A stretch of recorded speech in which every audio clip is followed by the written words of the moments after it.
समय पहले भारत के विदेश मंत्री एस जयशंकर ने साफ तौर पर कहा था कि जो लोग सांप पालेंगे तो सांप उनको भी डसेगा, और यही कुछ पाकिस्तान में साफ तौर पर देखा जा सकता है। वर्षों से पाकिस्तान में सरगर्म दहशतगर्द तंजीम टीटीपी ने खैबर पख्तूनख्वा के काउंटर टेररिज्म सेंटर पर बड़ा हमला करके उसे कब्जे में लेकर 2 सुरक्षा कर्मियों की हत्या कर दी है। पाकिस्तानी रक्षा अधिकारी मानते हैं कि आतंकियों ने पुलिस सेंटर पर हमला करके अपने वांछित आतंकवादियों को छुड़ा लिया है। हालांकि पाकिस्तानी सेना ने सेंटर को चारों ओर से घेर लेने का दावा किया है और यह कहा है कि अभी तक वो जो 2 आतंकी उनको छुड़ाया नहीं गया है। काउंटर टेररिज्म सेंटर में घुसे तहरीक तालिबान के आतंकी फौज से सेफ पैसेज की मांग कर रहे हैं। उनका दावा है कि जब तक उन्हें सुरक्षित हवाई मार्ग नहीं मिलेगा तब तक वो अपने कब्जे से किसी भी पुलिस अधिकारी को नहीं छोड़ेंगे। पिछले महीनों पाकिस्तानी हुकूमत ने टीटीपी से समझौता करने के कई प्रयास किए हैं, लेकिन हर बार ये पहल फेल साबित हुई है। अमेरिका ने पाकिस्तान की सुरक्षा के लिए टीटीपी को बड़ा खतरा बताया है और यही टीटीपी अब खतरा बनकर सामने आई है पाकिस्तान के लिए। इस बीच पाकिस्तान अफगानिस्तान बॉर्डर पर तालिबान और पाकिस्तानी फौज आमने सामने हैं। कई बार की झड़पों में कई पाकिस्तानी फौजियों के मारे जाने की खबरें सामने आती रही हैं। सवाल यह भी है कि अफगानिस्तान पर तालिबान के कब्जे को लेकर पाकिस्तान में मिठाइयां बांटी गई थी, खुशियों का इजहार किया गया था, लेकिन आज उसके एम्बेसडर पर हमला हो रहा है। 1 साल में रिश्तों में पड़ी दरार की वजह क्या है? तो इस पूरी खबर पर बातचीत करने के लिए हमारे साथ हमारे संपादकीय सलाहकार विनोद मिश्रा जुड़ रहे हैं हमारे साथ में।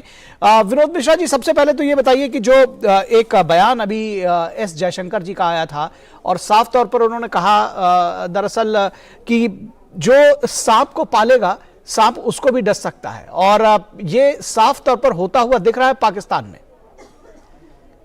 निखिल, मैं आपके सवाल पे आता हूं, लेकिन सबसे पहले जो अभी का जो खबर है उस खबर को मैं पहले आपके सामने में रखूं कि खैबर पख्तूनख्वा में ये जो काउंटर टेररिज्म सेंटर है उसके जो हमले हुए हैं, कल संडे को शाम के आसपास ये बड़ा हमला हुआ था और उस हमले में अभी भी 2 जो वहाँ पे जो सिक्योरिटी फोर्सेस हैं उसके मारे जाने की खबर है।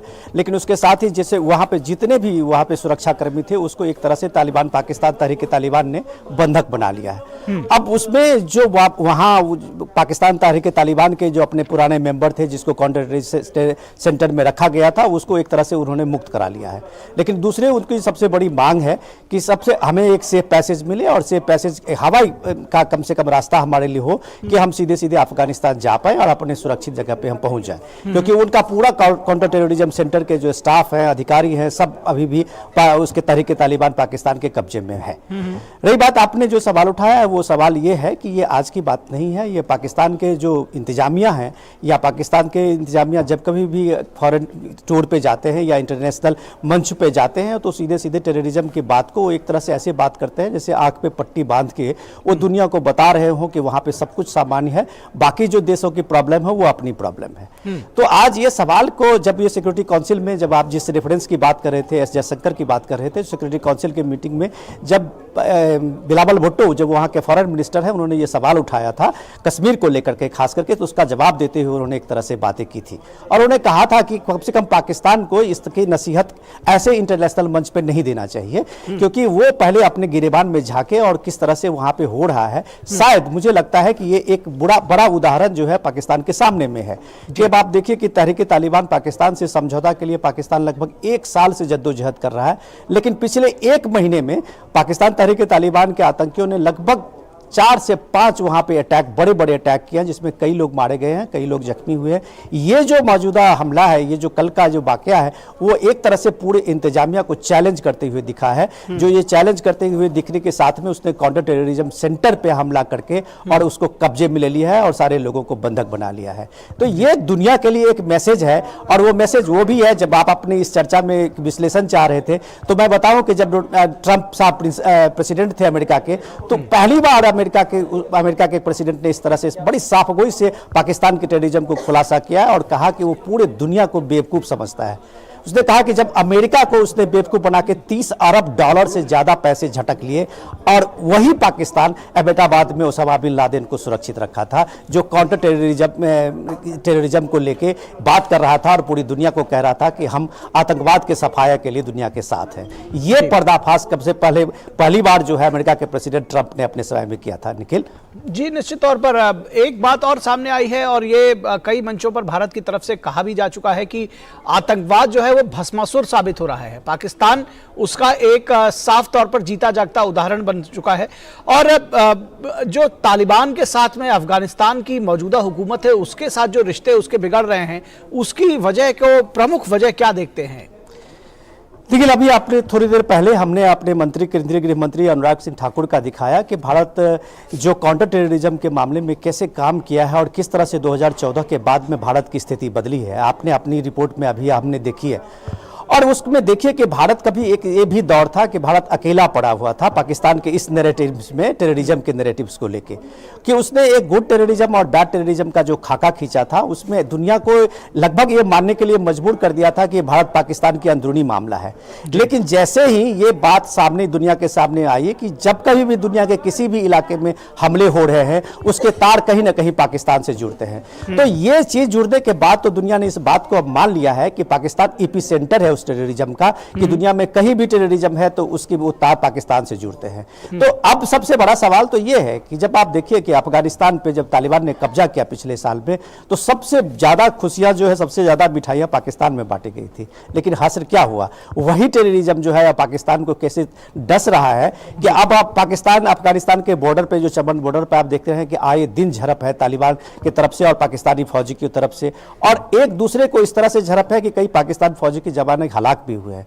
ये दूसरा हमला है कि बॉर्डर के साथ ही इलाका है जिस इलाके में काउंटर टेररिज्म सेंटर पे अफगानिस्तान के ही वो सारे ट्रेड तालिबान है जो एक तरह से कब्जा किया हुआ है। तो ये भी आप देख सकते हैं कि टेररिज्म उनको किस तरह से डस रहा है। जो बात आपने एस जयशंकर के रेफरेंस में कहा था, जब पाकिस्तान के एक रिपोर्टर के सवाल पे उन्होंने ये इसका जवाब दिया था कि अगर आप अपने बगीचे में सांप पालोगे तो अपने आप सिर्फ पड़ोसी को ही नहीं काटेंगे, कभी उलट के आपको भी काट सकते हैं। ये बात समझने में शायद पाकिस्तान अभी भी कामयाब नहीं भी हो पाया है। दुनिया को ये बात उसको समझाने की जरूरत है। निखिल जी, आपने कहा कि पाकिस्तान इस बात को समझने में कामयाब नहीं हो पाया है। जिस तरह से जो रिएक्शंस अभी तक लगातार आ रहे हैं, इससे बिल्कुल ये पता चल रहा है कि पाकिस्तान इस बात को समझने में कामयाब नहीं हो पाया है। लेकिन बड़ी बात यह है कि दुनिया किस तरह से उसको समझाएगी, क्योंकि तमाम एक्शन लिया जाता है, लेकिन जब हम पक्ष और विपक्ष की बात कहीं ना कहीं लेकर आते हैं सामने, तो कोई ना कोई उसके साथ भी खड़ा नजर आता है। तो ये एक तरह से कहा जाए कि एक पूरी दुनिया का एक पूरा मिशन एक साथ चले आतंकवाद के खिलाफ, जो कि भारत की मंशा भी है, तभी इसमें सफलता हासिल हो सकती है। निखिल, बिल्कुल आपने सही कहा। और आपका ही सवाल में आप देखिए कि पिछले 3 साल से जब FATF ने पाकिस्तान को ग्रे लिस्ट में डाला था, ये भारत की ही एक सबसे बड़ी मुहिम थी कि जब पाकिस्तान में आप देखिए कि अभी भी किस तरह की हालत है, अभी भी दुनिया किस तरह से बटे हुए है, कि आप देखिए कि पाकिस्तान के जो मोस्ट टेररिस्ट, वांटेड टेररिस्ट हैं, उसको भी लेके अगर यूनाइटेड नेशन में उसको ब्लैक लिस्ट में डालने के कई प्रपोजल अमेरिका और भारत के आए हैं, तो चाइना सबसे पहले सामने में आता है और उसको उस पर अपना वीटो करता है। तो अभी भी दुनिया में 1-2 ऐसे खेमे हैं जो पाकिस्तान के इस एपी सेंटर को अपने लिए यूज करने की कोशिश करता है। कभी अमेरिका ने भी किया था, आज चीन भी अपने लिए कर रहा है, अपने जो सिंगचियांग की उसके प्रॉब्लम है उसको लेके वो कर रहा है। लेकिन सवाल ये है कि पाकिस्तान एज ए नेशन, जो 75 साल का ये देश हुआ है, वो अभी भी फेल नेशन साबित हुआ है इस आर्थिक संकट के बीच में। तो उसके वजह कहीं ना कहीं पाकिस्तान में ये आतंकवाद भी है, उसके वो कट्टरपंथी जमात भी है, जो एक तरह से उसको एक फॉरेन पॉलिसी अपना बना लिया है कि पाकिस्तान में जहां भी कहीं भी अपना एक डिप्लोमेसी की बात करता है तो आतंकवादी सबसे पहले उसके सामने में होते हैं। निखिल, अब जब ये सारे सवाल उठते हैं तो फिर ये सवाल कहीं ना कहीं सामने नजर आएगा कि जब कहीं ना कहीं जब धुरी में बढ़ती हुई दुनिया दिखती है, तो जिस तरह से चीन हर बार पाकिस्तान के लिए उठकर सामने खड़ा हुआ नजर आता है, इस स्थिति को भी बदलने की जरूरत है और इस स्थिति को शायद पूरी दुनिया को समझने की जरूरत है। निश्चित रूप से निखिल, आप ये देखिए कि कम से कम ये दुनिया ये बात मान चुकी है कि गुड टेररिज्म और बैड टेररिज्म की जैसी कोई फिलोसफी नहीं है।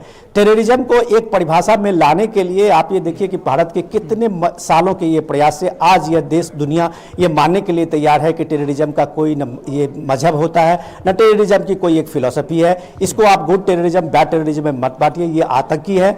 अगर ये कभी आज पड़ोसी के लिए मुश्किल पैदा कर सकते हैं तो कल आपको भी पैदा कर सकते हैं। तो ये चीजें अब पाकिस्तान में सामने आ रहा है कि निखिल, अभी FATF के कारण पाकिस्तान ने कुछ अपना कंट्रोल किया था, जो लश्कर तैयबा और जैसे मोहम्मद जैसे आतंकी संगठन है उनको किसी न किसी तरह से काबुल का एक परसेप्शन बनाने की कोशिश की थी, लेकिन उनके सारे परसेप्शन को तहरीक तालिबान पाकिस्तान ने एक्सपोज कर दिया है, क्योंकि ये सारे एक ही स्कूल के हैं। चाहे वो आप तहरीक तालिबान पाकिस्तान को देखिए, जैसे मोहम्मद को देख लीजिए, लश्कर तैयबा को देखिए, या अफगानिस्तान के तालिबान हो, उनकी एक फिलोसफी है, एक मकसद है और सारे एक ही स्कूल और एक ही विचारधारा के हैं। तो उसको आप अलग अलग खांचे में नहीं बांट सकते हैं। ये मौजूदा हालात जो पाकिस्तान के हैं इसको इसने साबित कर दिया है। निखिल जी, निश्चित तौर पर फिर सवाल ये भी उठेगा कि आखिर जो उनकी इंटरनल पॉलिटिक्स है वो इसके लिए कितनी जिम्मेदार है। इस विषय पर कभी विस्तार से और चर्चा करेंगे। विषय बहुत जिसको कहते हैं कि विशद और वृहद है और इस पर आगे चर्चा की जाएगी। फिलहाल बहुत शुक्रिया इस तमाम बातचीत और जानकारी के लिए। Thank you. और बढ़ते अगली खबर की तरफ कि मिशन 2024 के अपने अपने एजेंडे हैं तमाम राजनीतिक दलों को, और क्या वो एजेंडा लोग पूरा करने के लिए कुछ भी करने के लिए तैयार हैं। भारत जोड़ो यात्रा के 100 दिन पूरा होने पर कांग्रेस पार्टी के वरिष्ठ नेता जयराम रमेश ने दावा किया है कि अब कांग्रेस पॉलिटिकल नैरेटिव बनाती है और बीजेपी को उसका जवाब देना होता है। इससे भी कमाल की बात यह है कि दिल्ली के मुख्यमंत्री अरविंद केजरीवाल कह रहे हैं कि उन्होंने चीनी उत्पादों का बहिष्कार करने के लिए लोगों का आह्वान किया है। पार्टी का दावा है कि आपने इसे मिशन 2024 का मुद्दा बनाया है और इसको लेकर वो इलेक्शंस में जाएगी। संसद सत्र के दौरान विपक्षी दल सरकार को घेरने के लिए रोज रोज नए ट्वीट्स और नए नैरेटिव्स की बौछार कर रहे हैं, लगातार एक के बाद एक। जबकि सेना के अधिकारियों की ओर से यह साफ कहा जा चुका है कि LAC पर स्थिति पूर्णतः नियंत्रण में है और इलाके में शांति का माहौल है। लेकिन सियासत का टेम्परेचर डाउन नहीं होने दिया जा रहा है, क्योंकि इससे जो राजनीतिक स्वार्थ है वो लेने की कोशिश की जा रही है कहीं ना कहीं। इसका खामियाजा सरहदी इलाके खासकर तवांग के लोगों को उठाना पड़ रहा है। पूर्णतः शांति के बावजूद कोई टूरिस्ट वहां नहीं जा रहा है। कम से कम इस बीच में टूरिस्ट का जो फुटफॉल है वो कब हुआ है। सवाल यह है कि चीनी वस्तुओं का आयात ट्रेड एग्रीमेंट के तहत हो रहा है, लेकिन बाजार में हम चीनी वस्तुओं की मांग को हतोत्साहित करने के लिए केजरीवाल सरकार ने अब तक क्या कुछ किया है। पिछले वर्षों में प्रधानमंत्री